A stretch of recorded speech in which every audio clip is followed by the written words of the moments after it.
उत्तर प्रदेश की धरती पर कबीलाई राजनीति है, जातीय राजनीति है और पासी समाज के लोगों को भी जातिवादी बनना होगा। अगर जब तक आप जातिवादी नहीं बनेंगे, आप दूसरों के पीछे लग्गू बनकर टहलते रहेंगे और दूसरे समाज के लोग आपकी वोटों का सौदा करते रहेंगे। आप पीछे लग्गू बनकर टहलते रहेंगे। आपका फायदा, आपकी वोट का फायदा लेकर दूसरे लोग सरकार बनाने का काम करेंगे और वो सरकार बनाने के बाद अपनी जाति को मजबूत करने का काम करेंगे और आप सिर्फ पीछे पीछे टहलने का काम करेंगे। तो पासी समाज के लोगों से यही कहना चाहता हूँ कि देखिए, मानसिक गुलामी आपको गर्त में ले जाएगी।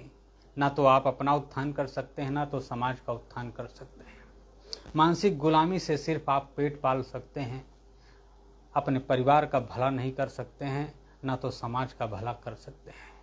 उदाहरण देख लीजिए कि बहुत सारे सांसद और विधायक हैं, जहां पर पासी समाज के मान सम्मान की बात आती है, पासी समाज के इतिहास की लड़ाई की बात आती है, तो ये सांसद और विधायक दूसरे पार्टियों की राजनीति करने वाले नेता ये मूक दर्शक बने होते हैं, गूंगे और बहरे बन जाते हैं।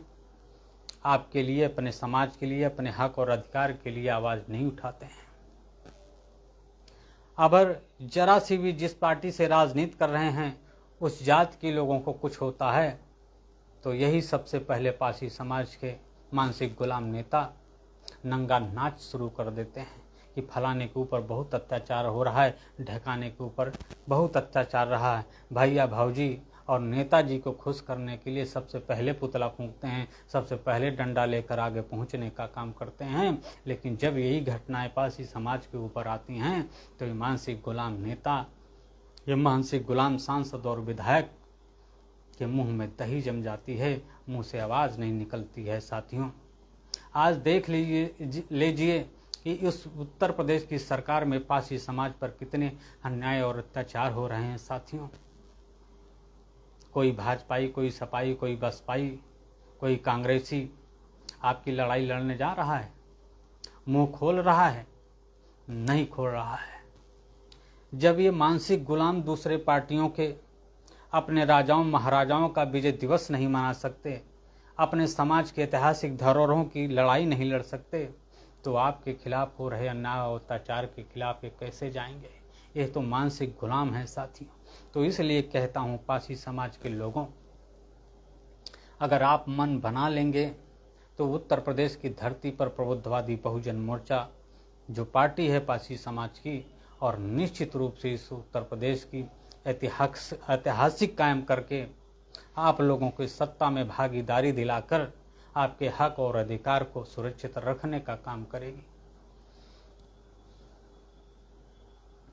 और नहीं तो साथियों, इसी तरीके से सांसद और विधायक आप हमेशा जिताते रहेंगे और वो सांसद और विधायक पार्टियों की मानसिक गुलामी करते रहेंगे और आपका समाज हमेशा पीछे जाता रहेगा। आपसे पीछे पीछे के समाज आपसे आज बहुत आगे चले गए हैं, क्योंकि उनके अंदर राजनीतिक जागरूकता आ गई है, उनके अंदर सामाजिक एकता आ गई है। लेकिन पासी समाज के लोगों के अंदर अभी सामाजिक एकता नहीं आई है। और उत्तर प्रदेश की धरती में इतनी बड़ी संख्या है साथियों आपकी, जिस दिन अपनी संख्या की ताकत को आप पहचान जाएंगे, अपनी ताकत को आप पहचान जाएंगे, आप राजनीति के हनुमान हैं। बस आपको अपनी ताकत को पहचानना होगा।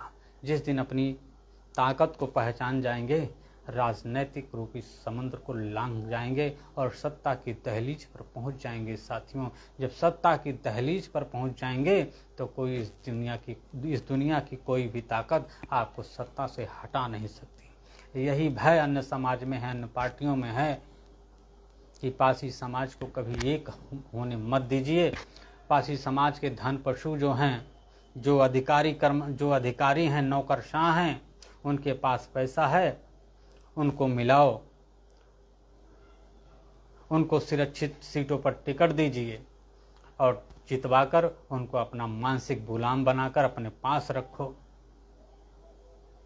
अगर नहीं रखेंगे तो कहीं ये लोग आपसी एकता बनाकर उत्तर प्रदेश की राजनीतिक सत्ता पर काबिज न हो जाए। इसलिए साथियों, धन पशुओं, जितने भी धन पशु हैं, जितने भी नौकरशाह हैं रिटायर होने के बाद, ये सामाजिक संगठन के नाम पर सिर्फ दूसरी पार्टियों से टिकट मांगने का प्रयास करते हैं, उन्हीं का मानसिक गुलामी करने का काम करते हैं साथियों। तो निश्चित रूप से साथियों, अगर समाज का उत्थान करना है तो पासी समाज के नौजवानों को आगे आना होगा, पासी समाज के बुद्धिजीवियों को आगे आना होगा। जिस दिन हम आप अपनी एकता को बना लेंगे साथियों, हम उत्तर प्रदेश की सत्ता की दहलीज पर पहुंच जाएंगे साथियों। आज आप लोगों से कुछ ज़्यादा ना बोलकर यहीं से अपनी बात को समाप्त करते हैं।